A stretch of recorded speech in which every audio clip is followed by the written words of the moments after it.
नमस्कार मित्रांनो, हवामान न्यूज या यूट्यूब चॅनलमध्ये मी तुमचं स्वागत करतो.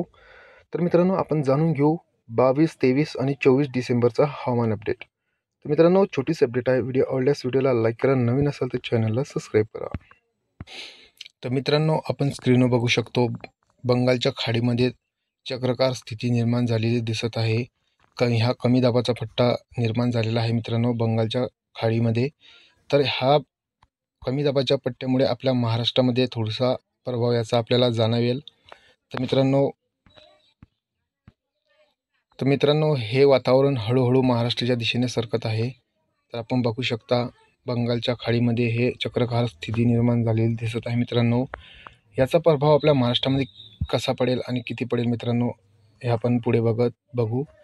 तर मित्रांनो, 21, 22 आणि 23 आणि 24 या तारखेला आपल्या महाराष्ट्रामध्ये काही भागामध्ये मित्रांनो आपल्याला ढगाळ वातावरण तर कुठे रिमझिम पाऊस बघायला मिळू शकतो.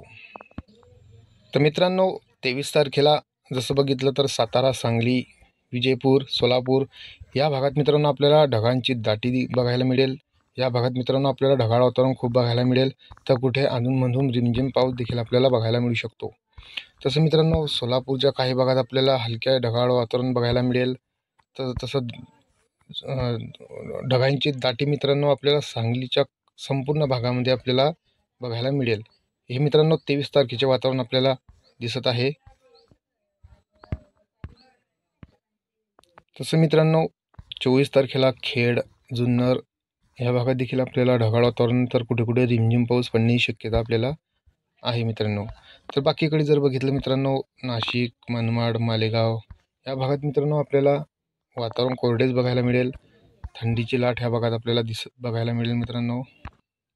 तसं मित्रांनो, 23 तारखेला नाशिक, मनमाड या भागात देखील आपल्याला ढगाळ वातावरण बघायला मिळेल मित्रांनो. तर कुठे कुठे रिमझिम पाऊस आपल्याला मुंबईच्या भागात बघायला मिळेल मित्रांनो. कोकण किनारपट्टीच्या भागात आपल्याला संपूर्ण भागात आपल्याला ढगाळ वातावरण 23, 22, 24 तारखेला बघायला मिळेल. तर मित्रांनो, पश्चिम महाराष्ट्रामध्ये आपल्याला हलक्या प्रमाणात ढगाळ वातावरण बघायला मिळेल 23, 22 तारखेला. तर काही भागामध्ये मित्रांनो आपल्याला रिमझिम पाऊस देखील आपल्याला बघायला मिळू शकतो. तर मित्रांनो, ह्या काही भागामध्ये आपल्याला उत्तर महाराष्ट्राच्या भागात आपल्याला या भागात संपूर्ण भागात थंडीचा जोर आहे तो बघायला मिळेल. बाकीकडे मित्रांनो वातावरण मोकळेच राहील. फक्त ह्या कोकण किनारपट्टीच्या भागात आपल्याला वातावरण थोडं बदललेलं दिसणार आहे 22, 23, 24 तारखेच्या दरम्यान मित्रांनो. हा बेटा मित्रांनो, छोटीशी अपडेट. व्हिडिओ आवडल्यास तर व्हिडिओला लाईक करा, नवीन असाल तर चॅनलला सबस्क्राईब करा. धन्यवाद.